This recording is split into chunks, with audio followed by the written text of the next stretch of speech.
যদি আপনার জন্মছকে মেষ রাশির জায়গায় লং শব্দটি লেখা থাকে তাহলে কিন্তু আপনি মেষ লগ্নের মানুষ হিসাবেই জানবেন। তো সারা জীবন কিন্তু এই মেষ অর্থাৎ এরিসকেই কিন্তু ফলো করবেন রাশিফল জানা হিসাবে।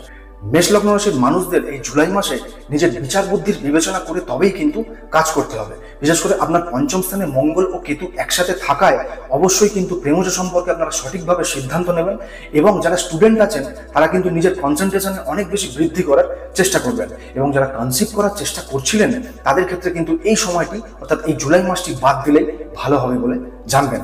মেষ লগ্নে শনি কিন্তু আপনার জন্মছকে কর্ম এবং লাভপতি, অর্থাৎ এই সময় শনি দ্বাদশে থাকায় আপনার কিন্তু দূর যাত্রা হতে পারে কর্ম বা লাভের জন্য।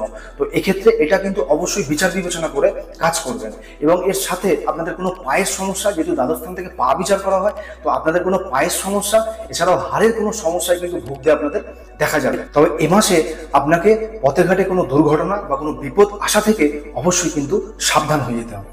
দ্বিতীয় শুক্র এবং তৃতীয় স্থানে গুরু বৃহস্পতি থাকায় এই মাসে আপনার ধনলাভে কিন্তু বৃদ্ধি হওয়ার সম্ভাবনা দেখা যাচ্ছে। যাদের বিবাহ আটকে ছিল বা যাদের বিবাহের কথা পাকা হয়নি তাদের কিন্তু এই জুলাই মাসে বিবাহের কথা পাকা হতেও দেখা যাবে।